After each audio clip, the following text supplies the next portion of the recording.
On today's episode, we're talking about a game that thought, what if I took your peanut butter and blended it with my chocolate and made what is one of the most interesting and fun little indie games that I've ever played.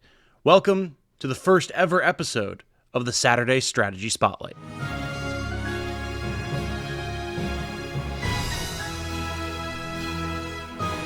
Hello everyone, my name is Tom, otherwise known as Titanium Legman, and if you enjoy what I do, my coverage of strategy RPGs, regular RPGs, the gaming sphere in general, guides, news, etc., a like on this video as the start of a new series, and a subscription to the channel would be very much appreciated. Thank you so much. So very quickly, to introduce what this series is, the Saturday Strategy Spotlight is a series that I'm hopefully going to have out every week on Saturday, where I highlight a different strategy game that I know and love. Something new, something old, something that I want to make sure that more people are aware of so they can add it to their catalog of games that they have played, or, if it's something that needs no introduction, a place that we can all discuss what it is that we love about it. That is the goal. We will see if I'm able to achieve it. Maybe it'll wind up being every other week. We'll see. But that is the idea here. If you have any games that you would like me to do for this series going forward, please do. Always leave it in the comments. I'm always looking for more strategy games to cover, things that I've not experienced that I would like to check out. Now, that's enough discussion of me and what this series is going to be.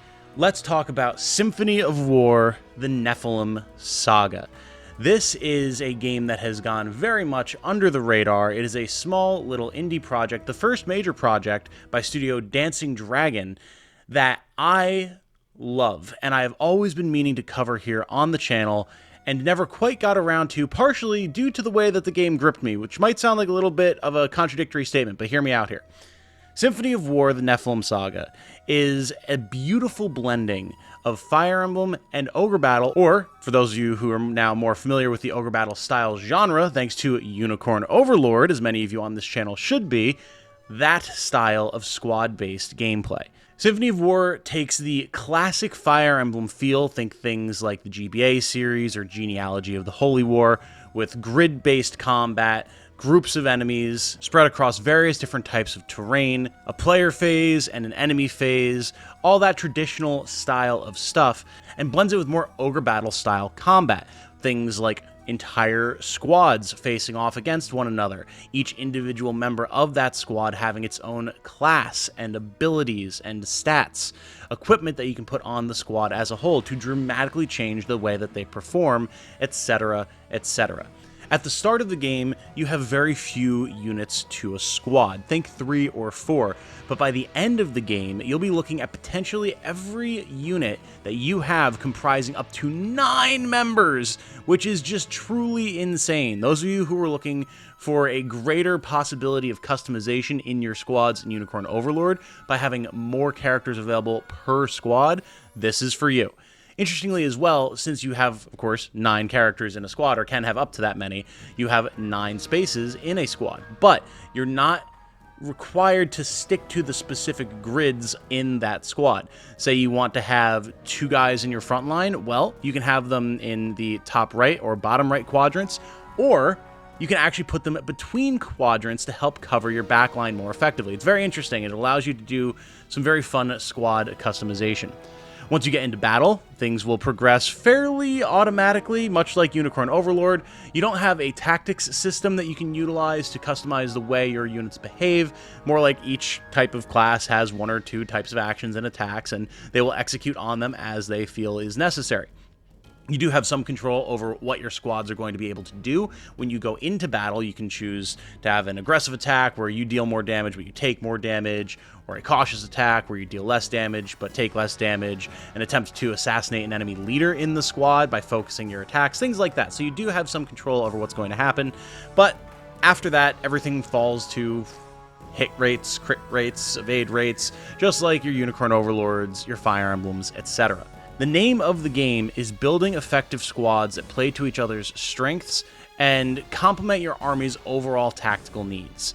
I'm a particular fan of having dedicated mage squads and cavalry squads that do one or two things and do them very, very well, so that I know that I can rely on them to take out a particular target or seize a particular objective if I need to get there quickly. And you will need to get to particular objectives quickly because these maps are quite varied. You have a lot of different terrain, which is going to be impacting the way that your units are actually able to do combat, whether you be getting the advantage by enemies not being able to counterattack you as you attack from a height, or you not being able to attack up a wall and getting sniped in some sort of siege battle, things like that, that you are going to have to consider when you're traversing around a map. To say nothing of the fact that there's going to be gold mines, towns, churches, different things that will have different money or resources that you'll need, or the ability to heal your units, which is actually a fairly important thing. Obviously, losing a member of a squad is going to reduce that squad's combat capabilities, potentially very dramatically, depending on if it's a particularly powerful unit that went down. And being able to keep that from happening, especially when there's very limited mid-battle revives, is very important. So making sure that you're controlling territory and objectives that will allow you to do so is a big part of the game, especially later in the game when you have a lot of characters in your squads. Now, of course, some of you might be thinking, well, okay, so we're talking Fire Emblem here, there's characters that can fall in battle, is there permadeath? Yes, with a caveat. You can turn it on and off, something that I very much enjoy. It's something that I always choose to have on.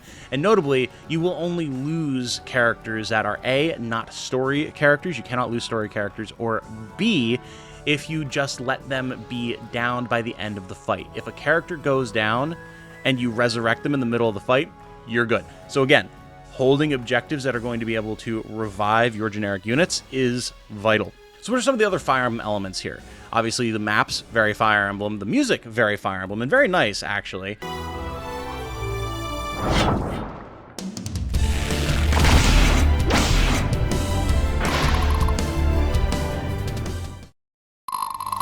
Ready.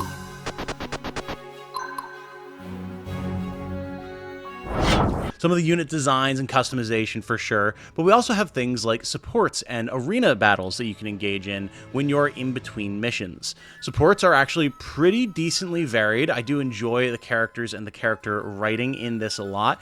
The moment-to-moment grammar and things like that, not the best, it's fine, but the world building and the actual stories being told with these characters is actually very enjoyable, far more than I expected it to be for a small little indie project that Symphony of War is. Every character has a fairly well-defined personality, and I found that they aren't nearly as one-note as some newer Fire Emblem characters are. It does remind me more of older Fire Emblem characters. Now, for those of you who are thinking this, yes, this is a more Fire Emblem style of character writing. You're not going to get the same level of depth and intrigue with these characters as you could expect out of something like Tactics Ogre, or the Ogre Battle series, etc. Ogre Battle has more of a gameplay influence here than a story influence.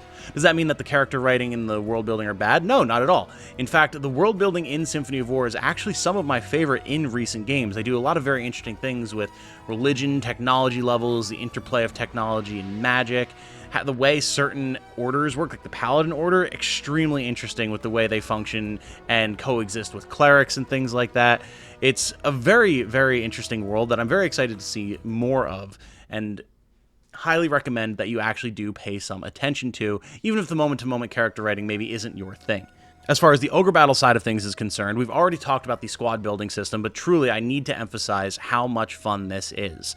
I have actually never played an Ogre Battle game, and prior to playing Unicorn Overlord, Symphony of War was the only strategy game that I have played with a squad-based system like this, and I love it. I've spent so many hours in the menus tinkering with this game, figuring out what types of characters I want where, what classes I want, what promotions I want to give to my characters, how I can make one uber tank in a squad using different gear that I can give the squad or different abilities that I can give that particular character, how I can manipulate their stats. There is a ton of customizability here, and that's great because there are a lot of characters that you can recruit, both named and generic. And what's interesting is your generics even kind of have a semi-generic thing going on, a semi-unique thing going on, where you can find rarer characters that you can put vast amounts of resources into hiring, who are like nearly unique characters in their own right with some of the gear and abilities that they bring to the table, which is a ton of fun, and encourage you to always be scouring the map for new recruits or checking out the bazaar to see who you can hire there in between missions. The way character progression works is very nice. As you level up, you'll get different stats, and then as you reach different stat thresholds, that will unlock various different promotions for you within a character's given class tree. And you can actually get pretty varied with this. There's not a ton of cross-class skill inheritance, but you can go from having a soldier to an archer to a knight, cross over into a musketeer and back again, depending on what it is that you need for a squad. And as you level up and get bigger units and recruit more characters, you may find that, yeah, I just don't need as many sword and board soldiers as I have here. Let's turn them into something more useful, and you can just do that. So you don't really wind up in a situation where you have a bunch of characters that just feel outclassed and useless, which I love, because I hate when stuff like that happens in Fire Emblem or Final Fantasy Tactics and the like. When it comes to the gameplay, it's far faster and snappier than you might expect. Yes, moving a large army of units across a battlefield a la classic Fire Emblem games can be a little slow at times, but that's okay because some of these maps can get quite challenging, and actually taking the time to think about your moves as you're moving your units around is advantageous to the player, I would say. Once you get into battle, though, things actually move far more quickly than you would expect. Multiple units and multiple characters will take their actions simultaneously. There will be spells, bombs going off everywhere, dragons roaring and breathing fire all over the place, lines of archers all firing simultaneously as warriors jump into battle. It's actually really dynamic and fun to watch. I've never really get tired of watching the combat animations in Symphony of War, which is hard to say. You know, how often do people turn off animations in things like Fire Emblem or even like Super Robot Wars? Never really happened to me with Symphony of War, which is really, really nice to say. I'm glad that that's the case. As far as between mission dialogue and story goes, it never felt like it dragged on overly long. I never really felt like I was being denied the opportunity to play for overly long, whether that was tinkering with things in the menus or getting into the next battle. Art style wise, I love this game, and it actually can be a little jarring at first, sure, because there's some distinct art style differences between the character art that has a little bit more of a grounded, not Ogre Battle in terms of style, but Ogre Battle in terms of realism type of vibe going on, compared to the very bright, colorful, animated, and very well done sprite work of all of the character sprites that are, again, very Fire Emblem, compared to the, again, more RPG Maker style cutscenes that can come up. But as the game goes, it all flows together in a way that I do really appreciate, and that never felt too jarring for me. Now, notably, there was a visual update that they did to the game after I played through the entirety of it, so this should be an even smoother experience for you now. I know some of the more artistically minded people that I know, like my girlfriend Jane, was actually kind of put off by the initial character portraits, but those have been updated, and I mean, I never thought they looked bad to begin with, so now they look even better to me. You can draw your own conclusions, of course, but I do like them. It's nice to have something that's a little bit more realistic and grounded in style and color palette compared to the extremely bright anime-esque vibe that Fire Emblem has been going for in recent years. The audio design in this game is also great. I mentioned the music being, again, very classic Fire Emblem in a way that is super nostalgic for me. I love the OST in this game. It's simple, it's basic, but it works so very well. And the actual SFX, the sound effects for different attacks and spells and just characters moving around, is also such classic Super Nintendo, Game Boy Advance, and it sounds so good. Like, I've never really realized until recent years just how important having good sound effects in a good strategy game is to me, and Symphony of War nails that for sure. Finally, there's some cool gameplay mechanics going on wherein you actually have 5 major schools of magic that will charge up over time and give you access to certain abilities that you can use that are almost like a map attack, if you're familiar with something like that from Super Robot Wars, maybe a Valor skill from Unicorn Overlord, things like that you can use sparingly, but that will have a dramatic effect on the battlefield. For example, there's one ability that allows you to select one of your units and say, Every single enemy unit in range of this squad must attack this squad. And obviously that is insanely strong if you can build up a good tank squad that will be able to weather the assault and weaken the enemy as a result. I have a squad with a giant woman, a paladin named Diana, that does just that for me. She is extremely good at softening up the enemy, clearing out some weaker squads, and then making it a lot easier for my other squads to come in, get some XP, and pick off the stragglers without potentially losing a bunch of squads in the process, which is very, very nice. You have AoE fire attacks, you have big heals, damage boosts, etc., etc. It's a very fun time, and it allows you to play into the morale system that the game has going on as well. You see, if you're familiar with Fire Emblem 5, Thracia 776, there was a mechanic in that game where you could try to capture an enemy and to take their stuff before releasing them. That was one of the best ways, in fact, one of the only ways, to get high-quality weapons or just extra gold by selling off random gear that enemy soldiers had. And that's not quite what you're doing here, but I can see the inspiration.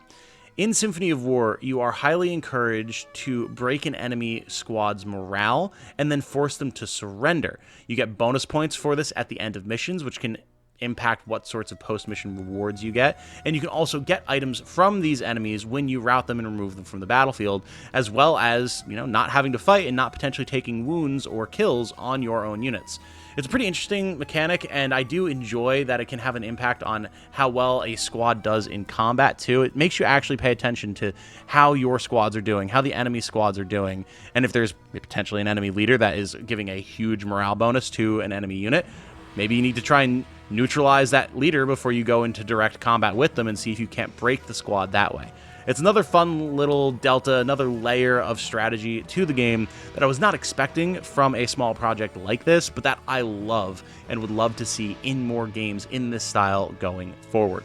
Now, I mentioned that there's a reason that I never actually covered this game on the channel, and it's not a negative one. I'm sorry for keeping you in the dark, but I wanted to talk about why I enjoy Symphony of War so much and what its different facets are, to encourage you to maybe go and check it out for yourself, which we'll talk about at the end. But the reason that I've never actually really covered the game on the channel before is because I sat down to check it out when it came out, because I'd been keeping my eye on it, and then it suddenly dropped one night. Well, it's the middle of the pandemic. I don't really have anything better to do with my time right now, and maybe I'll want to check this out on the channel. The channel was very small at that point, so I was scoping out what types of content I would want to do here. And I was like, all right, well, so I'm probably going to play this anyway, but I'll play like the first hour of it and see what I think, and then if it's something that really grips me, then potentially we can start doing a Let's Play of it or something like that. That was at around 9 o'clock that night, and when I stopped playing, it was 5 a.m. I had played consistently through for 8 hours. I didn't finish the game. The game's not that short by any means, but I just got sucked in a way that I haven't been sucked in by a game in a long time.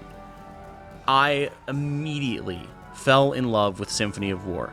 The way it embraces that classic era of strategy gaming feel while bringing a bunch of new things to the table. The way it blends my favorite game series of all time, Fire Emblem, with what I knew of Ogre Battle and made something new was so cool. I mean, it's a strategy game where you have an entire tech tree. I haven't even talked about the tech tree. You have all of these different abilities and tech traits, unit types that you can put resources into to unlock that you earn from doing different missions and taking different objectives that do all sorts of dramatic different things, so you can actually, over the course of a run, customize the way your army functions compared to the way someone else plays the game and customizes their army to function. Like, that's so cool. You're not just going through and, well, I've got the 5 best characters in the game in my team. What about you? It's like, oh yeah, I have those 5 characters too because they're all really strong. No, you can actually make different types of units that you like to play with more or less effective by investing into different parts of the tech tree. It's so cool. And just every time I thought that I had seen everything that the game was going to show me, it introduced something else new until it was 5 in the morning, the sun was coming up, and my brain was exploding with all of the information that I had just learned about this game and all of the possibilities that it still had on offer. And I was not disappointed for the entire rest of my run. I think I cleared the whole game in like 4 days because I just marathoned it and I could not stop. I literally couldn't stop myself. I ran into a sunk cost fallacy where it was like, well, I played through 8 hours in the first night. I guess I may as well just finish it myself and then talk about the game in some other capacity later, which I never did until now, and we're rectifying that mistake. So my apologies to Dancing Dragon for not talking about your game sooner, but yeah, it did its job too well. It sucked me in too efficiently. So say you want to play Symphony of War, where can you get it? Steam. It's not on any consoles, unfortunately. Again, it is a very small title, has not been ported to anything, but if you are on PC, you can go to Steam right now. It is $20. Pick it up for yourself. You're going to love it, I promise you. Just the base game on its own is a phenomenal experience, and just gathering footage for this video made me want to drop everything and start a full playthrough on the channel on stream, because I just love it so much, and I want to see other people check it out as well. Because if you enjoy Fire Emblem, if you enjoy Unicorn Overlord, if you enjoy Ogre Battle, I think you're really going to enjoy this game. Now, if you really get into it, there is also DLC, which I have not played yet, but that seems to have been received extremely well, so I'm absolutely going to be checking that out. I recommend that you do as well. It seems to add a bunch of new classes and maps and other fun stuff to the game. That seems like it's going to be a very good time. And then also, I've heard rumblings that there may very well be a sequel in the works, I do believe. So there's a lot of potential here with Dancing Dragon, with Symphony of War, and if you are a fan of turn-based strategy RPGs, if you are looking for something to scratch that Unicorn Overlord and Ogre Battle itch, now that we've all devoured Unicorn Overlord, and you are on PC, go check out Symphony of War. I implore you. I will have a link to the Steam page in the description of this video. Don't wait. These developers deserve your time. They deserve your money. They deserve your support. This is the type of game that we need to see more of in the indie space if we want to see turn-based strategy RPGs continue to thrive. We can't just rely on major projects like Fire Emblem and Tor and everything, as much as they're phenomenal. We need to have our indie devs, and we need to support them. So go and check it out. With that said, I'm going to wrap this one up here. This has been the Saturday Strategy Spotlight. Again, if you have any titles that you would like me to cover in this series going forward, this is going to be a recurring series, hopefully every week. So drop it in the comments so I have a wide pool of things that I can draw from. And I'm sure there's going to be games that I will love that you guys have played that I've never even heard of. Some of the things that people brought up as strategy RPGs that just blew my mind when I learned about them. It's alarming how many games there are out there that I've never played or seen. So let me know in the comments, and let me know what you thought of this video as well. Have you played Symphony of War? Did you love it like I did? Or are you interested in checking it out now that I've talked about it here? Let me know all of that, and I hope that many of you go and enjoy this phenomenal game. That said, my name has been Tom, otherwise known as Titanium Legman. I hope you all have a good night. Stay safe and healthy out there. And remember, be good to each other. Bye now.